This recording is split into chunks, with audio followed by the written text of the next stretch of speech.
Alright guys, welcome back to today's video. As you would have seen from the title, we're throwing my VTEC motor into the Prelude today. I'm not sure how far we'll get with that, whether or not we'll get it running or at least cranking over. Might not get that far. But first of all, we've got to throw the flywheel on, clutch and gearbox and all of that jazz, and then mock up the wiring harness on the motor, and then from there we should be good to drop it in. So we've got a brand new lightweight flywheel all the way from America. The one I've got is lightweight and everything, but it didn't have the timing marks on it, and there are a few weird hot spots on it, and I'd rather just replace it than get it machined and stuff and try and mess around figuring out the timing marks. So new one, which is good. And when we're putting the motor in, I got a silicon cooling hose kit for it, so it should be good. We'll chuck this flywheel on now. Alrighty, bam. With the powers of editing, the flywheel is on. So these bolts here, if you're following along at home, they are 103 Newton meters each, and make sure you tighten them in a nice cross pattern and whatever else so you don't bend or warp anything. But yeah, we'll just chuck the clutch on now. Alright, pressure plate and clutch is in. Those bolts around the outside, they get torqued to about 25 Newton meters, 25 and a half, around there. So yeah, now it's time to chuck this gearbox on. I'm gonna be struggling a lot and you guys can laugh at me.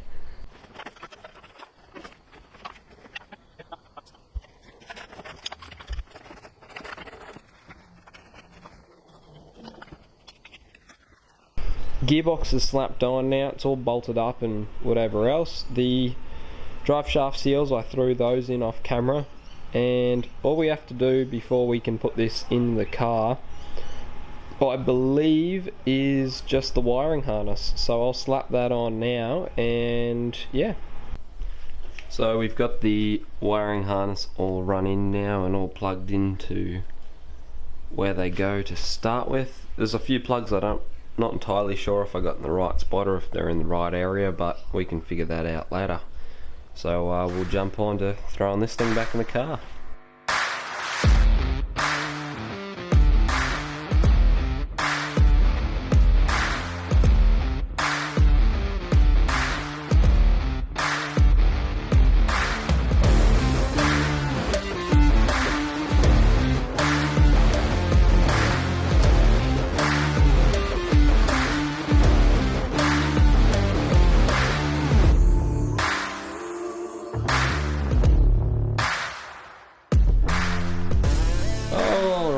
So the motor's in, it's all bolted up engine mount wise except for this transmission bracket.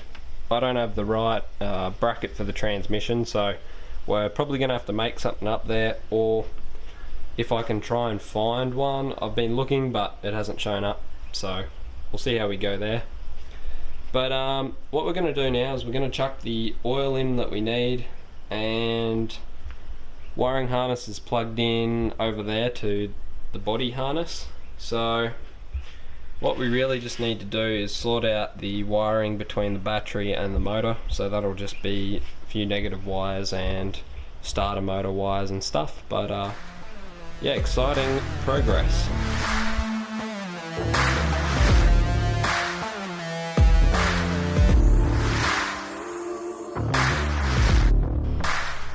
Okay, so bit of an update on this thing. It's full of oil and everything. I've been trying to get it to start and run, but with the wiring harness that I tidied up and everything that I have a video for, that's a 4th gen harness for the Prelude. I thought that would be okay into the 5th gen body harness, but apparently not. There's a few plugs missing, which I thought was going to be okay, but I couldn't get it to prime fuel or or crank over. So I've half sort of plugged in all the important parts of the auto H22 harness, and I've managed to get it to prime fuel. It still doesn't want to turn key and crank over, but I think that's to do with all the wiring and stuff for the auto to manual ECU and whatever else. So for now I'm going to tidy this H22 harness in here and plug everything up properly, and then I'll work out how to do the wiring harness inside or whatever to get it to crank with clutch sensors and whatever else I need to do. And once I've done that, I'll let you guys know and update you on how to do that. Alright guys, it's late. I think I've kind of sorted out the wiring harness. I'm not entirely sure if it's correct. But yeah, we're gonna start it. We'll attempt to and see what happens. This will be the first start. I haven't even done this yet.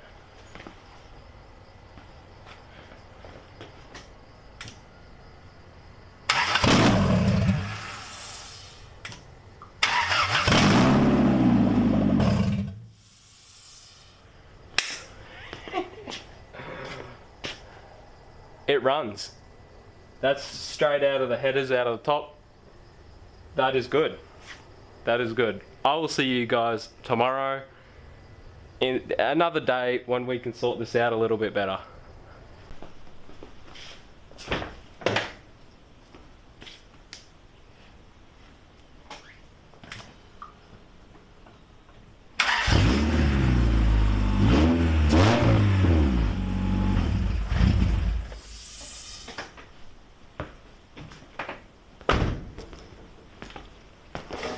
Alright guys, so it's the next day, and as you see, this motor, it runs, idles and revs, which is awesome. I'm super stoked about that. This motor was a big unknown to me, and anyway, it seems to have worked out. It runs, well, seems to run sweet at the moment.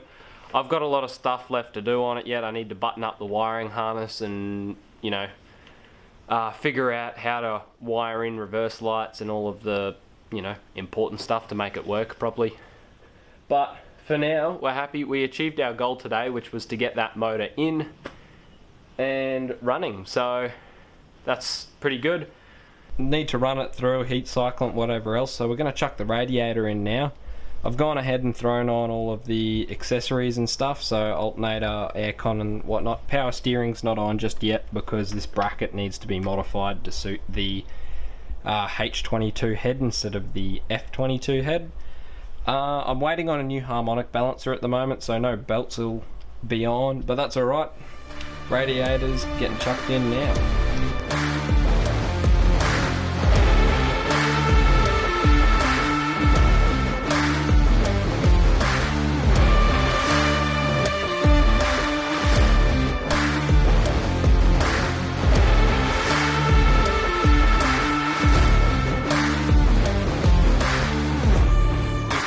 Coolant now, so we're just going to run it through, open up the thermostat and just keep an eye on it and make sure we don't have any air bubbles in the system.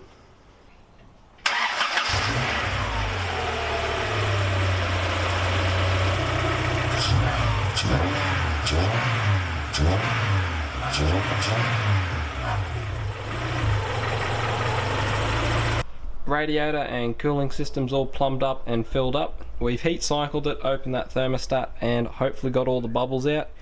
Every time we run and start it from now on, we just need to make sure that that it's not overheating and that we did actually get all the bubbles out. And yeah, so that's going to be all for today's video, guys. Thanks for watching. In the next video we will dig into the wiring side of things and figure out how to convert a automatic wiring harness to a manual and get all our features like cruise control and all of that stuff. So I'll see you guys then. Thanks for watching.